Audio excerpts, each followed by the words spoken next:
Hello friends, welcome to all in my channel learn with Sujata Sahu. इस video में हम बात करेंगे कि आप एक परफेक्ट लेसन प्लान कैसे बना सकते हैं।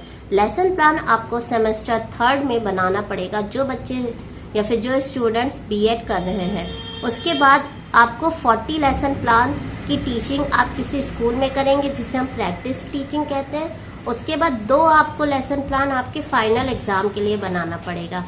तो मैं कोशिश करूंगी कि आपको अच्छे से इजी वे में समझ में आ जाए, और किन बातों का आपको ध्यान रखना है वो भी बताऊंगी, और क्या क्या चीजें ऐड करके आप अपने लेसन प्लान को बहुत ही अट्रैक्टिव और बेटर बना सकते हैं। तो स्टार्ट करते हैं वीडियो।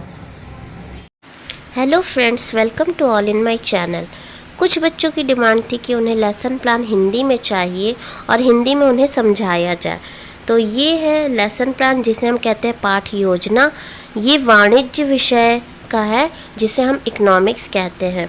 मैं आपको एक एक चीज़ समझाऊंगी। आई होप आपको आपका लेसन प्लान और अच्छे से बनेगा। देखिए, यहाँ पे आपको दिनांक मेंशन करनी है, यानी जिस डेट को आप टीचिंग करेंगे वो। उसके बाद आपको कक्षा लिखना है रोमन नंबर में। विषय वाणिज्य यहाँ पे लिखा गया। अगर आप विज्ञान के स्टूडेंट हैं तो आप विज्ञान लिखेंगे। यदि आप इतिहास के छात्र हैं तो आप इतिहास लिखेंगे। यदि आप हिंदी के छात्र छात्राएं हैं तो आप हिंदी लिखेंगे। उसके बाद प्रकरण यानी टॉपिक, यहाँ पे इन्होंने भूमि लिया है। चक्र पीरियड इनका 6th है, और जो ड्यूरेशन है, जिसे हम अवधि कहेंगे, वो 35 मिनट्स का है। इसको लिखने के बाद आप लिखेंगे सामान्य उद्देश्य, जनरल एम्स हम कहते हैं इंग्लिश में, और हिंदी में सामान्य उद्देश्य। यानी इस टॉपिक को पढ़ने के बाद बच्चों में क्या क्या डेवलप होगा या फिर क्या क्या विकसित हो सकता है। जैसे पहला इन्होंने पॉइंट लिया है, छात्रों में वाणिज्य विषय के प्रति रुचि जागृत करना, छात्रों को वाणिज्य विषय का ज्ञान कराना। तीसरा, छात्रों में मानसिक शक्तियों का विकास करना, छात्रों में वाणिज्य सिद्धांतों के नियमों को व्यवहार के रूप में लाने की क्षमता उत्पन्न करना। 5th है, छात्रों को व्यवहारिक जीवन की समस्याओं को समझने योग्य बनाना। 6वां है, छात्रों को अधिक से अधिक उपयोगिता प्राप्त करने के योग्य बनाना। इन्होंने 6 पॉइंट लिए हैं, आप चाहे तो 4 या फिर 5 ले सकते हैं। उसके बाद हमारा नेक्स्ट पेज होगा विशिष्ट उद्देश्य, जैसे हम इंग्लिश में कहते हैं स्पेसिफिक ऑब्जेक्टिव्स। तो इनका देखिए, पहला कॉलम आप बनाएंगे क्रमांक का, दूसरा स्तर का, तीसरा उद्देश्य का। ठीक, पहला इनका है ज्ञानात्मक स्तर। मैं इसलिए आपको पढ़ के सुना दे रही हूँ कि अगर किसी को प्रॉब्लम होगी, जैसे बहुत से बच्चों का ये कंप्लेंट था कि उनको वीडियो क्लियर नहीं हो रही, इसलिए मैं डिक्टेट कर दे रही हूँ। आप चाहे तो इसे लिख सकते हैं, और आप चाहे तो इसका स्क्रीनशॉट ले सकते हैं। पहला है ज्ञानात्मक स्तर, जिसमें इन्होंने 2 पॉइंट लिए हैं। छात्र भूमि को परिभाषित कर सकेंगे, छात्र भूमि के बारे में प्रत्यय स्मरण कर सकेंगे। आप मैक्सिमम 2 पॉइंट लिख सकते हैं, चाहे तो आप एक भी लिख सकते हैं। फिर दूसरा स्तर है बोध स्तर, जिसमें छात्र भूमि के कार्यों की व्याख्या कर सकेंगे। दूसरा है छात्र भूमि के महत्व का वर्णन कर सकेंगे। अब तीसरा स्तर है अनुप्रयोग स्तर, इसमें है छात्र भूमि की सेवाओं का प्रयोग कर सकेंगे। दूसरा है छात्र भूमि के कार्यों के पूर्व कथन दे सकेंगे। 4th पॉइंट है विश्लेषण स्तर, जिसमें कहा गया है कि छात्र भूमि के कार्यों का उचित विश्लेषण कर सकेंगे। दूसरा पॉइंट है छात्र भूमि के महत्व के बारे में सामान्य निष्कर्ष निकाल सकेंगे। 5th पॉइंट है संश्लेषण स्तर, जिसमें कहा गया है छात्र भूमि के कार्यों का सामान्यीकरण कर सकेंगे। यहाँ पे बहुत शुद्ध हिंदी का प्रयोग किया गया है। 6th पॉइंट है मूल्यांकन स्तर, जिसमें कहा गया है छात्र भूमि की परिभाषा का उचित मूल्यांकन कर सकेंगे। दूसरा पॉइंट है छात्र भूमि के कार्यों का उचित मूल्यांकन कर सकेंगे। फिर है सहायक सामग्री। सहायक सामग्री वो होती है जो आप अपनी टीचिंग के दौरान अपने साथ ले जाएंगे, और वहाँ पर जब आपकी टीचिंग होगी तब आप वहाँ पे जो प्रयोग करेंगे, या फिर अगर आप कोई चार्ट के माध्यम से आप बच्चों को समझा रहे हैं या फिर किसी रियल मॉडल के माध्यम से समझा रहे हैं, तो वो सभी आपकी सहायक सामग्री में आ जाएगी। जैसे आप अपने साथ क्या क्या ले जाते हैं, चार्ट ले जाते हैं, चॉक ले जाते हैं, कलरफुल डस्टर ले जाते हैं, वाइट रोलर बोर्ड ले जाते हैं, ब्लैक रोलर बोर्ड ले जाते हैं। ये सारी चीज़ें आपकी सहायक सामग्री में आ जाएगी। इन्होंने पॉइंट वाइज लिखा है, आप चाहे तो इसे कॉमा लगा करके भी लिख सकते हैं। भूमि की परिभाषा को दर्शाता हुआ चार्ट। फिर दूसरा पॉइंट है भूमि के तत्वों को दर्शाता हुआ चार्ट। तीसरा पॉइंट है भूमि की विशेषताओं को दर्शाता हुआ चार्ट। चौथा है भूमि के महत्व को दर्शाता हुआ चार्ट। यहाँ पर जो प्यूपिल टीचर है उन्होंने चार्ट का प्रयोग किया है। फिर है पूर्व ज्ञान। पूर्व ज्ञान जिसे हम कहते हैं प्रीवियस नॉलेज, जिसमें ये लिखा जाएगा कि छात्र अनाज एवं भूमि के विषय में सामान्य जानकारी रखते हैं, यानी उन्हें इस टॉपिक से रिलेटेड पहले से क्या ज्ञान है वो आपको यहाँ पे लिखना है। उसके बाद हम प्रस्तावना प्रश्न देखेंगे। प्रस्तावना प्रश्न जिसे हम कहते हैं इंट्रोडक्टरी क्वेश्चन। यहाँ पे आपको 3 कॉलम बनाना है। पहला क्रमांक के लिए, दूसरा छात्र अध्यापिका क्रिया। अगर कोई मेल टीचिंग कर रहे तो वो लिखेंगे छात्र अध्यापक क्रिया। यहाँ पर देखिए थर्ड कॉलम है छात्र छात्रा अनुक्रिया, ठीक, जिसे हम कहते हैं स्टूडेंट रिस्पांस। इन्होंने जो प्यूपिल टीचर है इन्होंने पहला प्रश्न पूछा है अनाज कौन उगाता है। देखिए प्रस्तावना प्रश्न बनाते समय आपको कुछ बातों का ध्यान रखना है। जैसे पहले आपका जो प्रश्न होगा वो आसान होगा, ज़्यादा कठिन नहीं होगा, जिसका उत्तर लगभग सारे बच्चों का आंसर एक ही होना चाहिए। ऐसा नहीं कि आपने कोई क्वेश्चन बना दिया जिसका आंसर हर बच्चा अलग अलग बता रहा है। एक कॉमन आंसर निकल के आना चाहिए क्लास से। तो और ऐसे सवाल आपको पूछने हैं जो बच्चे जिसका आंसर तुरंत दे पाएँ और उन्हें ज़्यादा सोचना ना पड़े या फिर ज़्यादा मेहनत ना करनी पड़े और आंसर उनका कॉमन आए। और आपको ज़िग-ज़ैग फॉर्म में क्वेश्चन आंसर लेने हैं। जैसे अगर आपने एक सवाल पूछा है तो उससे जो उत्तर आएगा उसी उत्तर से आपको दूसरा सवाल बनाना है। उसके बाद फिर उसका उत्तर आएगा, फिर उस उत्तर को लेकर आपको तीसरा सवाल पूछना है। आई होप आपको समझ में आ रहा होगा वीडियो। अब देखिए प्यूपिल टीचर ने पूछा है अनाज कौन उगाता है, तो ये सभी को पता है और सभी बच्चे इसका आंसर देंगे किसान। अनाज किसान उगाता है। अब प्यूपिल टीचर ने किसान वर्ड लिया और किसान से दूसरा प्रश्न बनाया, किसान अनाज कैसे उगाता है। बच्चे बताएंगे किसान खेती करके अनाज उगाता है। अब फिर प्यूपिल टीचर ने तीसरा प्रश्न पूछा, खेती को और किस नाम से जाना जाता है, तो बच्चे जवाब देंगे खेती को कृषि के नाम से जाना जाता है। ये भी बच्चे बता लेंगे। उसके बाद इसी से चौथा प्रश्न निकल के आया कि कृषि कहाँ करते हैं, तो बच्चे बताएंगे कृषि हम भूमि में करते हैं। अब फिर प्यूपिल टीचर जो 5th क्वेश्चन पूछेंगे भूमि क्या है, भूमि का अर्थ क्या है। अब ये बच्चे ये तो जानते कि जो भी कृषि होती है या फिर हम जो भी फसल उगाते हैं वो भूमि पर उगाते हैं, लेकिन भूमि की डेफिनेशन नहीं पता है उनको, परिभाषा या फिर शुद्ध अर्थ नहीं पता होगा। तो ये समस्यात्मक प्रश्न बन जाएगा जिसे हम कहते हैं प्रॉब्लमेटिक क्वेश्चन। अब देखिए यहाँ पर उद्देश्य कथन। उद्देश्य कथन मीन्स स्टेटमेंट ऑफ एम, यानी यहाँ पे प्यूपिल टीचर बताएंगे कि छात्रों आज हम भूमि के बारे में विस्तार पूर्वक अध्ययन करेंगे। जब आप टॉपिक स्टार्ट करेंगे तो टॉपिक स्टार्ट करने से पहले आपको बच्चों को बताना होगा कि आज हम ये टॉपिक पढ़ेंगे या फिर ये प्रकरण पढ़ेंगे। उसके बाद आपको बनाना है प्रस्तुतिकरण,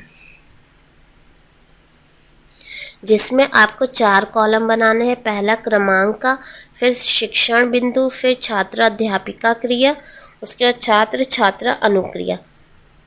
जिसमें 2 आपके विकासात्मक प्रश्न होंगे जिसे हम कहते हैं डेवलपमेंट्री क्वेश्चंस। इसमें आप 1 सवाल पूछ सकते हैं या फिर 2 सवाल पूछ सकते हैं। पहला इन्होंने पूछा है खेती करने के लिए किसकी आवश्यकता सबसे अधिक होती है, तो बच्चे बताएंगे खेती करने के लिए भूमि की आवश्यकता सबसे अधिक होती है। अब प्यूपिल टीचर ने दूसरा सवाल पूछा भूमि से आप क्या समझते हैं, तो बच्चे इसका आंसर एक प्रॉपर वे में नहीं दे पाएंगे, तो ये अस्पष्ट उत्तर इन्होंने लिखा है। उसके बाद जो प्यूपिल टीचर होंगे वो भूमि का अर्थ, भूमि की परिभाषा बताएंगे बच्चों को। अब वो उस चार्ट के माध्यम से भी बता सकते हैं। तो यहाँ पर उन्होंने जो भी आप बता रहे हैं बच्चों को एक्सप्लेन कर रहे हैं वो आपको स्पष्टीकरण में लिखना है। अगर आप परिभाषा बता रहे हैं तो परिभाषा, यदि आप उदाहरण दे रहे हैं तो यहाँ पे उदाहरण लिखेंगे। और छात्र छात्रा अनुक्रिया में छात्र ध्यान पूर्वक सुनेंगे ये आपको लिखना है, क्योंकि उस टाइम बच्चे या तो चार्ट पे देखेंगे और जो आप बताएंगे उससे, जो आप एक्सप्लेन करेंगे वो बच्चे उसे सुनेंगे ध्यान से। इसका चाहे तो आप स्क्रीनशॉट ले सकते हैं और आपके लेसन प्लान बनाने में बहुत ही मदद मिलेगी। उसके बाद दूसरा है, ध्यान रहे कि ये पेज जो है वो आपको लेफ़्ट हैंड साइड लगाना है और ये पेज आपको राइट हैंड साइड लगाना है। अब राइट हैंड साइड में जो पेज आपने यूज़ किया वहाँ पे 3 कॉलम बनाएंगे। बीच वाला कॉलम थोड़ा सा ब्रॉड होगा और इधर वाले जो कॉलम्स हैं वो छोटे होंगे। जैसे इसमें पहला कॉलम बनेगा शिक्षण प्रविधि विधि, उसके सहायक सामग्री श्याम पट्टकार। श्याम पट्टकार ब्लैक बोर्ड वर्क को कहते हैं। सहायक सामग्री जो भी आप सामान ले गए हैं या फिर चार्ट ले गए हैं उसको आपको यहाँ पे एक वो छोटा सा आइकन बना के यहाँ पे यूज़ करना है, या फिर आपको कलरफुल चार्ट की कटिंग करके यहाँ पे पेस्ट करना पड़ेगा, चिपकाना पड़ेगा आपको। उसी के ऊपर जो आपने चार्ट लिखा होगा वो यहाँ पे लिखना है। अब इन्होंने जैसे पहले क्वेश्चन आंसर पूछा था इसलिए इन्होंने प्रश्नोत्तर विधि लिखा है। ये यहाँ प्रश्नोत्तर विधि वही है question answer method. Do expected changes कुछ कहा गया है, टीचर ने इनको ये आई थिंक चेकिंग के दौरान कहा गया होगा इसीलिए इन्होंने लिखा है। उसके बाद प्यूपिल टीचर ने व्याख्या की थी तो उन्होंने व्याख्या विधि और प्रदर्शन विधि लिखा। उसके बाद चार्ट के माध्यम से प्यूपिल टीचर ने भूमि के तत्व बताए थे। जितना आपका लेसन प्लान अट्रैक्टिव होगा उतने ही आपको मार्क्स अच्छे मिलेंगे। उसके बाद शिक्षण बिंदु है जिसमें छात्र अध्यापिका क्रिया है, फिर छात्र छात्रा अनुक्रिया। फिर इन्होंने 2 क्वेश्चन पूछे हैं जिसका आंसर बच्चों ने दिया है और दूसरा क्वेश्चन उन्होंने कुछ ऐसे रखे हैं जिसका आंसर बच्चे प्रॉपर नहीं दे पाएंगे। तब आपको आपका दूसरा टीचिंग पॉइंट लेना है जो है भूमि की विशेषता। देखिए आप जितने टीचिंग पॉइंट लेते हैं, अगर आप 2 ले रहे हैं या फिर 3, मिनिमम 3 लिए जाते हैं और मैक्सिमम 5 टीचिंग पॉइंट लिए जाते हैं। तो इस बात का ध्यान रखना है कि आप कौन कौन से टॉपिक ले रहे हैं, कौन से पॉइंट्स ले रहे हैं जिस पे आप कंफर्टेबल हो, जिससे आप अच्छे से एक्सप्लेन कर पाएँ। स्पष्टीकरण, फिर भूमि की कुछ विशेषताएं बताई हैं, जैसे भूमि प्रकृति का निःशुल्क उपहार है। भूमि हमें किसी से खरीदनी नहीं पड़ती है, यह प्रकृति ने इंसानों को, मनुष्य को फ्री में दिया है। अब ये चीज़ ध्यानपूर्वक बच्चे सुन रहे हैं। उसके दूसरा है भूमि की गतिहीनता, यानी भूमि कहीं एक जगह से दूसरी जगह तो मूव नहीं होती है, ये बताया प्यूपिल टीचर ने। उसके बाद भूमि की पूर्ति सीमित, ये सब आपको मेंशन करना है। उसके बाद शिक्षण प्रविधि है जिसमें इन्होंने प्रश्नोत्तर विधि का यूज़ किया है। फिर सहायक सामग्री का कॉलम बनाना, फिर श्याम पट्ट का बनाना। जो आपने अगर व्याख्या की तो व्याख्या विधि लिखेंगे, अगर आपने कोई चार्ट दिखा या फिर कोई मॉडल दिखा तो आप प्रदर्शन विधि लिखेंगे। यहाँ पे इन्होंने चार्ट का यूज़ किया था तो इन्होंने उस चार्ट का छोटा सा डेमो यहाँ पे चिपकाया है। आपको भी इसी तरह सुंदर सुंदर बनाना है ताकि आपको मार्क्स अच्छे मिल सके। फिर है क्रमांक शिक्षण बिंदु, जिसमें फिर से 2 यहाँ पर है, अभी एक्सप्लेन किया जा रहा है। 4th पॉइंट है भूमि उत्पत्ति का अनिवार्य साधन। ये समझाने के बाद प्यूपिल टीचर ने 5th पॉइंट बताया है भूमि उत्पादन का निष्क्रिय साधन। ध्यान रहे आपने अगर 35 मिनट का यहाँ पे ड्यूरेशन लिखा है तो आपको अपनी टीचिंग 35 मिनट में ही कंप्लीट करनी है, उससे ज़्यादा नहीं। इसीलिए आपको इतने ही टीचिंग पॉइंट रखने हैं जितना आप एक्सप्लेन कर पाएँ और अच्छे से समझा पाएँ, क्योंकि जब आप एक्सप्लेन करेंगे तो आपको टाइम ज़्यादा लगेगा। शिक्षण विधि प्रविधि ये आपको राइट हैंड साइड लगाना है। इन्होंने यहाँ पे चार्ट नहीं बनाया है, इसीलिए यहाँ पे क्वेश्चन मार्क है। आपको ऐसी गलती नहीं करनी है, आपको सही सही अपने चार्ट अगर आपने यूज़ किया तो चार्ट का डेमो आपको बनाना है। फिर शिक्षण बिंदु ये फिर लेफ्ट हैंड साइड बनेगा। फिर यहाँ पे 2 विकासात्मक प्रश्न बनाए गए। फिर तीसरा टीचिंग पॉइंट लिया गया भूमि का महत्व। भूमि का महत्व जिसमें पॉइंट दिया गया मनुष्य के जीवन का आधार। दूसरा है आर्थिक संपदा का सूचक। ये आपको राइट हैंड साइड लगाना है। यहाँ पे इन्होंने चार्ट का यूज़ नहीं किया है, इसीलिए यहाँ पे क्वेश्चन मार्क है।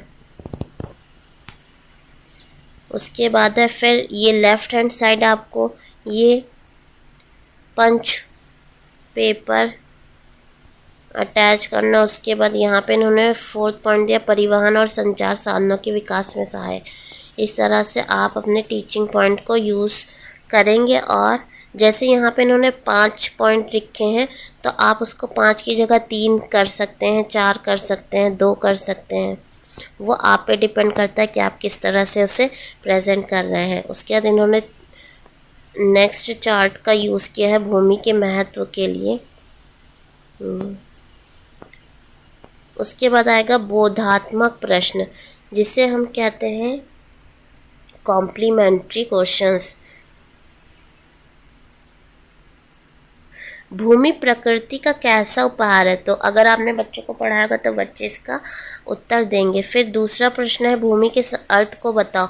भूमि के 2 महत्व बताइए, भूमि की 2 विशेषताएं बताइए, भूमि की पूर्ति कैसी है ये बताना है। 5 क्वेश्चन की वजह आप 4 दे सकते हैं। अगर क्वेश्चन नहीं देना तो आप फिलअप की तरह दे सकते हैं, ट्रू फॉल्स दे सकते हैं, मैचिंग दे सकते हैं, 1 वर्ड दे सकते हैं, इस तरह से।